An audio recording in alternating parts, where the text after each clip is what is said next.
За ингээд манайхан 25 дахь хичээлдээ тавтай мэрэл. Энэ удаагийн хичээлээр би та бүхэнд ханшийн хөдөлгөөний жинхэнэ хай болон лов цэгийг ер нь хэрхэн тодорхойлдог талаар ярьж өгөх болно. За ингээд Trading View руу орчээ. За энэчээс ингээд дурын чарта харж сонгож байгаад за одоо энэчнээс ингээд харъя л да хэвлээ. Ханшийн хөдөлгөөний хай болон ловыг ерөнхийдөө хэрхэн тодорхойлдог юм бэ гэхээр дов онол дээр суйрлаад дов дээр үсэ high low гэд major high low minor high low гэд явдсан шүү дээ. Яг тэрэн дээр суйрлаад ерөнхийдөө ханшийн хөдөлгөөний high болон lowыг тодорхойлдог байгаа. За тэгээд хэрхэн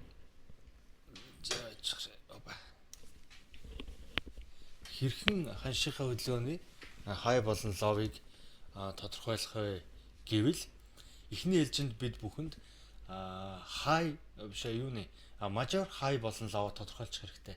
За major high болон low-ыг тодорхойлохын тулд том цаг руугаа шилжүүлээд ер нь чиглэл маань өөрөө хаашаа явж байгаа юм бэ гэдгийг л харж хэрэгтэй. За одоо энэ биткойны хувьд бол хамгийн сүүлийн давлгаан дээр жишээ авъя. За энэ унсан энэ том давлгаан дээр жишээ авъя. За энэчээс харах юм бол ерөнхийдөө нүдэнд харагдаж байгаа байдлаараа эхлээд том цагийнхаа хай болон ловыг тодорхойлчих хэрэгтэй. За яа гэм бэ гэхээр за энэ бол мэдээж хай байж гин. Энэ бол дараагийн мэддэхүйц том лов байж гин. Энийг ханш энэ хэсэг дээр breakout буюу сэтрэлт энэ хэсэг дээр явагдсан байж байгаа. За энийг ингээд харуулчих. Энэ дээр breakout буюу сэтрэлт явагдсан.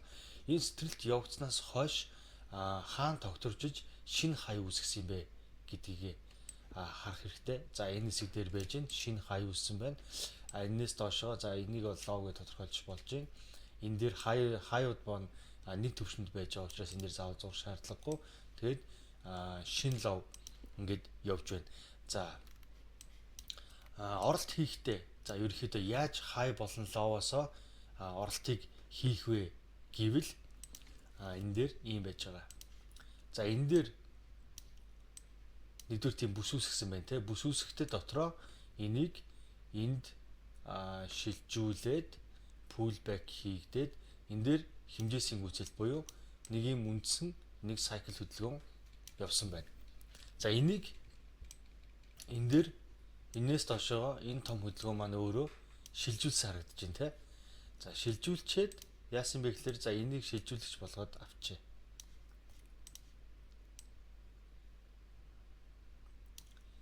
Энийг шилжүүлэгч болгож аваад за үндсэн юу маань өөрөө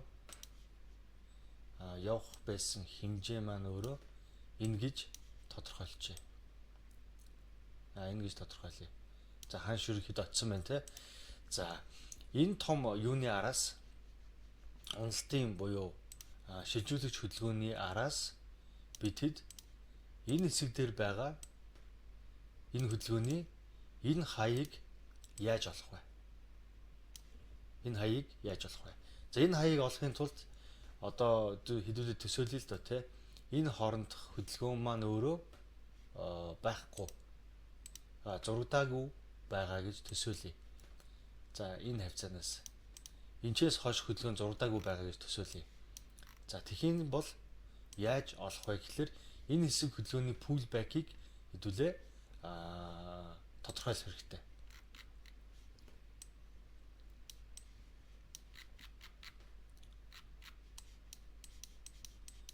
Бүр өмнө нь байгаа юм байна. За нэг цаг дээр тавиад daily-гийн хөдөлгөөний юуг тодорхойлохдоо за 4 цаг дээр тавьчих. Нөгөө юуг нь хийгээгүй учраас юм байна. За 4 цаг дээр тавихад нэгэн тэн дээр том юунууд үүсчихсэн байгаа. Энэ яваад minor high болон lowд ингээд үүссэн байгаа. Дандаа минорууд. Яагаад минор гэж нэрлэж байгаа юм бэ гэвэл энэ том цаг дээр байгаа энэ том шалт хаазын дотор үүсэж байгаа жижиг шалт хаазуудыг минор high болон low гэж нэрлэдэг. За тэгээд ханш маань өөрөө даун чиглэлд явж байгаа энэ шилжүүлэгч явцсан учраас Энэ хэсгийг тодорхойлж бид нар сэл орох гэдэг. Яг тухайн бүтээгдэхүүнийхээ ханшийн хай цэг дээрээс сэлдээд лов цэг дээр ашиг авна. Лов цэг дээрээс баядаж хай цэг дээр ашиг авахыг бид нар зорино. За тийм үүднээс за 4 цагаар харахад энэ дээр юу үүссэн байна вэ гэхээр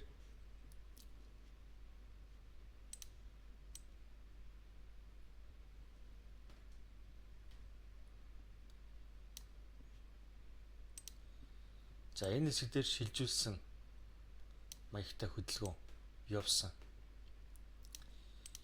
Юу шилжүүлсэн байна вэ гэхээр эн чинь өөрөө шилжүүлэгч нь маань өөрөө ингэж явсан юм байна шүү дээ.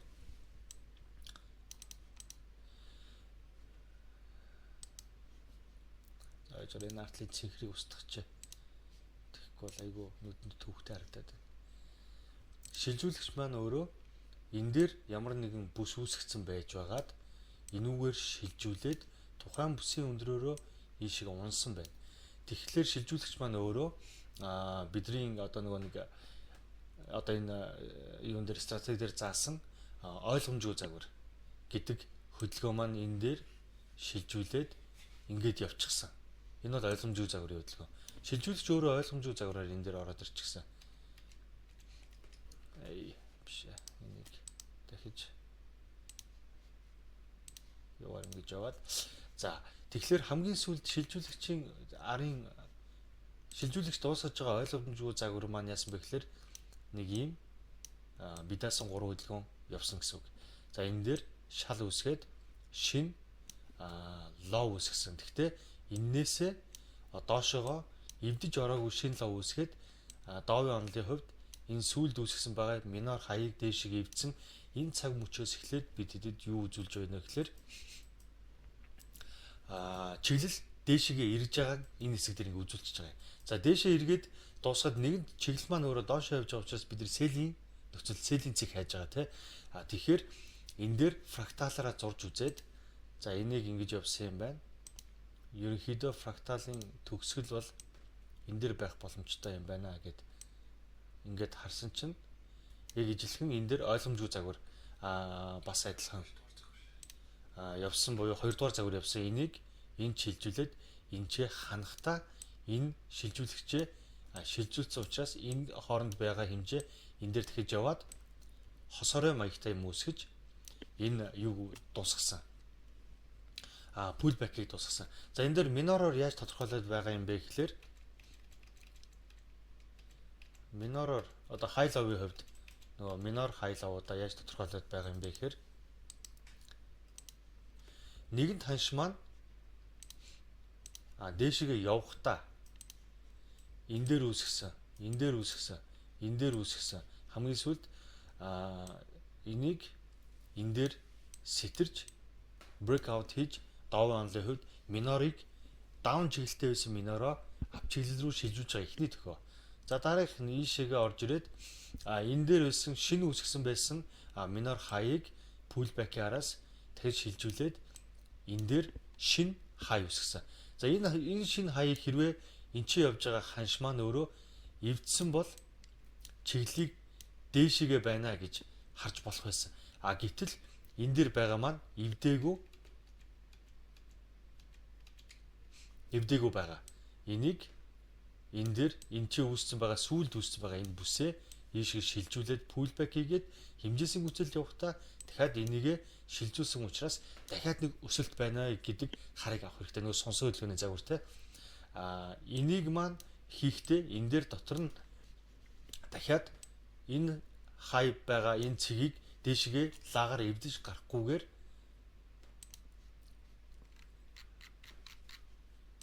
доор нь ханшаа дуусгасан байгаа. Саяны зурсан хэсэг рүү ороо харчээ. Энэ ямар төвгүй юм бэ?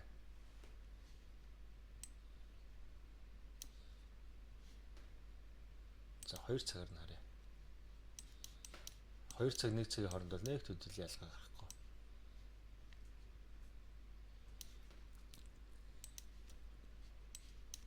За энийг юу яач дөө? нэлээд ойртуулж хагаад зүгээр лагаар нь өмнөх хичээлүүд дээр та бүхэн нөгөө лааны хичээл үзсэн байгаа шүү дээ. Тийм учраас энийг бол төвөггүй ойлгох бах. За хамгийн сүүлд энэ шилжүүлэгчийг энэ дээр хэмжээсийн гүйцэлд явахдаа pullback хийгээд хэмжээсийн гүйцэлд явахдаа өмнөх довын онлоороо өмнөх энэ дээр байсан хаяа сэтлээд баталгаажуулж гараагүй энэ дээр fake out буюу хурам сэтрэлт үзүүлээд буцаад ханш доош унсан байгаа.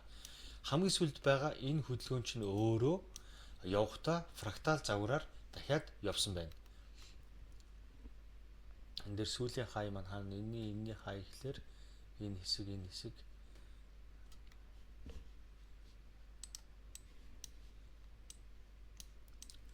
за бүгдээрээ нэг лааны хичээл үзсэн одоо лаан уншдаг болсон байгаа шүү дээ. Тэгэхээр энэ дээр тэгширсэн энэ хэсэг дээр энэ дээр дахиад ойлгомжгүй загвар явсан байна шүү дээ. Энэ шилжүүлэгч өөрөө энэ бүсийг энэ дээр үүссэн байгаа. Энэ бүсийг шилжүүлээд pullback хийгээд энэ хэмжээ дахиад энэ дээр явахдаа өмнөх байсан энэ хай цэгээ сэтэлж баталгаажуулж хаагдаагүй утасны үзүүр дээшээгээ fake out хийгээд буцаад орсон байгаа. За энэ мөчөөс эхлээд юу тодорхойлогдож байгаа? Оролтын цэг маань тодорхойлогдож байгаа. За энэ чэнэс ерөөхдөө сэл орох юм байна. Үндсэн чиглэл маань өөрөө сэлтэй байгаа. Даун чиглэлтэй байгаа. Энэ дээр шилжүүлсэн бүхэл бүтнийг бүс үүсгээд энийг энэ шилжүүлээд энэ дээр ханахтаа хансан pullback юугаар фракталар загвараар явсан. Дахиад огцон унж орж ирээ шилжүүлсэн. Тэр шилжүүлсэн хөдөлгөөнийхөө хэмжээсийн гүйцэлтийг одоо энэ дээр хамгийн сүүлд энэ дээр үүссэн байгаа. Энэ фракталын загварчлал өөрөө сонсон хөдөлгөөнөөрөө дуусаад энэ чинээс жижиг минороор дов эвдрэх цагаас эхлээд энэ бол бодиттой юу юм байна? Бодит минор хай юм байна гэдгээ баталгаажуулж байгаа гэсэн үг.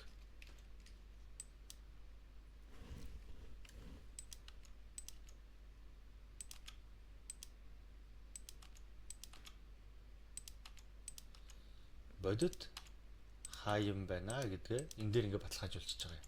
Энэ дээр баталгаажуулж байгаа. За тэгээд одоо яах вэ гэхээр яг оролтын хувьд бол энийг шалгаад одоо энэ candle маань өөрөө улаан өнгөтэй дээр утастай доороо бодитой бодийн доороо утасгүй нэг юм candle хаагдсан байгаа шүү дээ.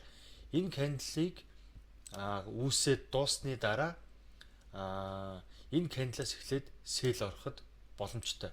Энэ дээр sell орлоо гэхэд stop loss маань өөрөө айгу бага тавигдана. Энэ хаяга дээр тавигдаад TP маань өөрөө мэдээж ойлгомжтой нөгөө нэг том хэмжээс явж байгаа энэ хэмжээсийн гүйцэлдэр TP маань тавигдаад ирчих боломжтой. За энэ чинь эхэлсэн ингэсэн. Тэгэхээр энэ хэмжээс маань өөрөө энэ дээр пул хэмжээгээрээ ороод ирэх боломжтой учраас энэ жижигхэн pullback дотор явж исэн high low гэдээ явж исэн хөдөлгөөн маань хамгийн сүүлд хэмжээсийн гүйцэлт хийхдээ өмнөх хаяа эвдэж чадаагүй улаан өнгийн ийм уналтын candle дээр уцтай уналтын candle хийж гинэ гэдэг чинь энэчээ үүссэн байгаа энэ тааз бол ажиллахаар тааз гэдгээ баталгааж одоо хэлэл өгчөж байгаа юм. За тэгээд тэрний дараас ийм лаг гарч ирсэн тохиолдолд энэ лагны эхлэл дээр sell ороод энэ дээр stop loss нэг иймэрхүү хэмжээтэй байрлуулах бүрэн боломжтой гэсэн үг.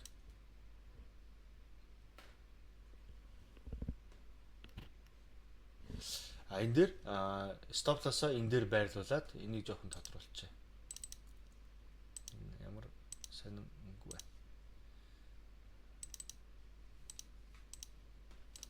байна. За ийм stop loss-тэй TP ийм хол. Ийм sell орох боломжийг үүсгэж байгаа гэсэн үг. За тэгэхээр high low-ыг яаж тодорхойлдог вэ гэдэг дээр ийм элементарны амархан үндсэн том хэмжээний high болон low тодорхойлчихно. За major, low, major, high, major.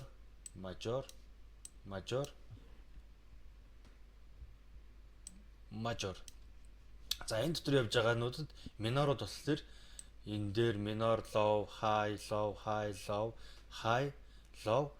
high хийхдээ хамгийн сүүлийн minor high-ыг эвдснээр pullback эхэлж байгаа гэдгээ тодорхойлчихж байгаа юм.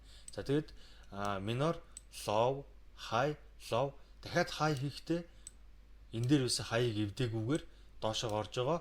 Хамгийн гол нь яг хоо доовын онлын хувьд ингэж яригддээ штэ.